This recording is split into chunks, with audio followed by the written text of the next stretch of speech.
Palluruthy saint Rita's സ്കൂളിലെ ഹിജാബ് വിഷയം കേവലം യാദൃശ്ചികമായിരുന്നില്ലെന്നും ചില തീവ്ര ഇസ്ലാമിക സംഘടനകൾ തികച്ചും ആസൂത്രിതമായി നടപ്പിലാക്കിയ ഒരു അധിനിവേശമായിരുന്നുവെന്നുമുള്ള ഞെട്ടിക്കുന്ന തെളിവുകളും അവർ പ്രതീക്ഷിച്ച അജണ്ടകളും ഇപ്പോൾ പുറത്തു വന്നിരിക്കുകയാണ്.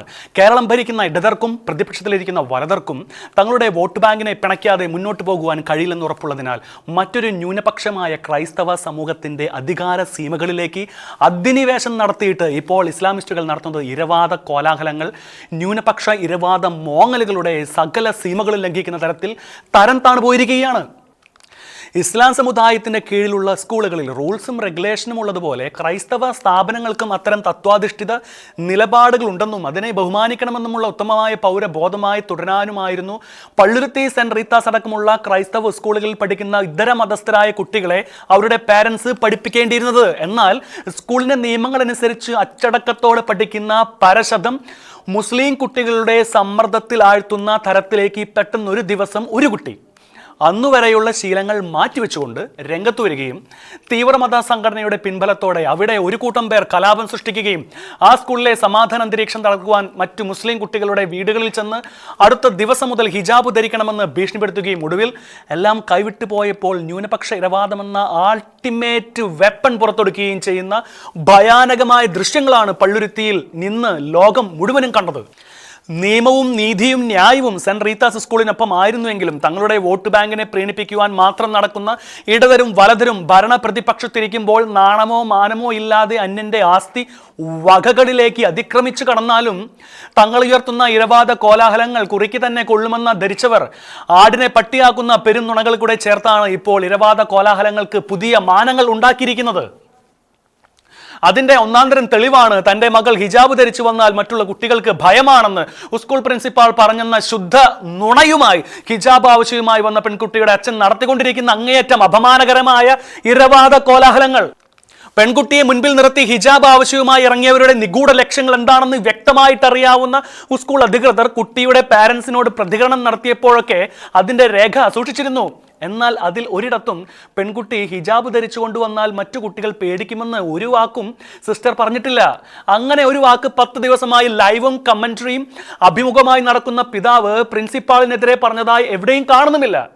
ഒരു ന്യൂനപക്ഷ സ്ഥാപനത്തിൽ കയറി കോടതി ഉത്തരവുകൾ മാനദണ്ഡമാക്കിയുള്ള അവിടുത്തെ ചട്ടങ്ങൾക്ക് വിരുദ്ധമായി ബാലിശമായ ആവശ്യങ്ങൾ ഉന്നയിക്കുകയും തീവ്ര നിലപാടുള്ള രാഷ്ട്രീയ പാർട്ടികളെ കൊണ്ട് അതിൻ്റെ അറ്റത്ത് പിടിപ്പിച്ച് പ്രശ്നങ്ങൾ ഉണ്ടാക്കുകയും ഇരവാദമുയർത്തി മോങ്ങുകയും ചെയ്തിട്ടും അതിന് എഫക്റ്റ് പോരെന്ന് തോന്നിയതിനാലാകാം കുട്ടിയുടെ അച്ഛൻ്റെ വകയായി പച്ചക്കള്ളം ഉരുവിട്ടുകൊണ്ടുള്ള ഈ ഇരവാദ മോങ്ങലിൻ്റെ വെറൈറ്റിക്കൽ വെർഷൻ അങ്ങേയറ്റം അപമാനകരം എന്നല്ലാതെ എന്തു പറയാൻ. അതിനു പുറകെ ഇപ്പോഴിതാ പേരിൽ മതമുണ്ടെങ്കിലും മതേതര പാർട്ടിയായി അറിയപ്പെടുന്ന മുസ്ലിം ലീഗിൻ്റെ വലിയ നേതാവായ കുഞ്ഞാലിക്കുട്ടിയും നാണംകെട്ട ഇരവാദ മോങ്ങലുമായി രംഗത്ത് വന്നിരിക്കുകയാണ്. ഒരു സമുദായത്തിന് സ്കൂളിൽ യൂണിഫോമിനും മറ്റും നിയമാനുസൃതമായ ചട്ടങ്ങൾ ഉണ്ടെന്ന് അറിയാൻ മേലാത്ത ആളല്ല ബഹുമാനപ്പെട്ട കുഞ്ഞാലിക്കുട്ടി സാഹിബ്. എന്നിട്ടും ഒരു കുട്ടിയുടെ തലയിലിരിക്കുന്ന ഒരു മുഴം തുണി എങ്ങനെയാണ് നിയമവിരുദ്ധമാകുന്നതെന്നും അതിൻ്റെ പേരിൽ ഒരു കുട്ടിയുടെ പഠിപ്പ് മുടക്കിയെന്നും അത് അങ്ങേയറ്റം ദൗർഭാഗ്യകരമായി പോയെന്നും കേരളത്തിൽ സംഭവിക്കാൻ പാടില്ലാത്ത കാര്യമാണിതെന്നും ഒക്കെയുള്ള സംക്ഷുബ്ധ അസംബന്ധങ്ങളുടെ ഇരവാദ ഭാണ്ഡ കെട്ടുകൾ അഴിച്ചുകൊണ്ടാണ് കുഞ്ഞാലിക്കുട്ടി ഇപ്പോൾ സ്വയം ചെറുതായിരിക്കുന്നത്.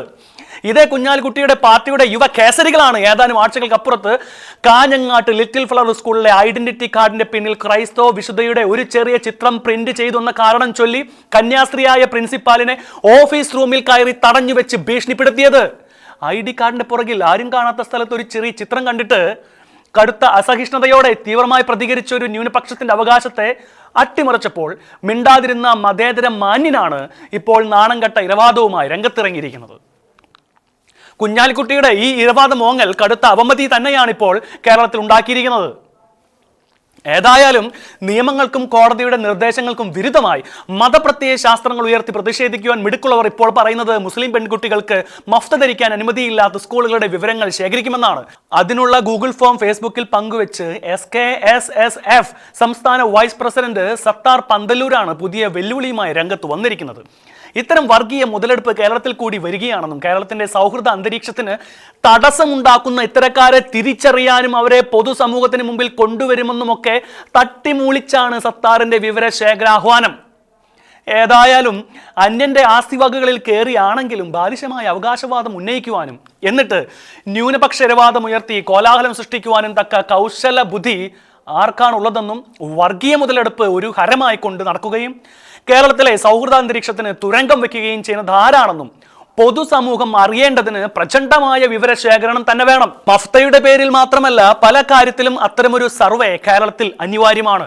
എവിടെയും എന്തിലും നിരവാദം ഉയർത്തുന്നവരെ ഒരിക്കൽ കൂടി ഓർമ്മിപ്പിക്കുകയാണ്, ഗാസയിൽ യുദ്ധം തുടങ്ങിയത് ഇസ്രായേലല്ല, സെന്റ് റീത്താസിൽ കലാപം തുടങ്ങിയത് ക്രൈസ്തവരുമല്ല.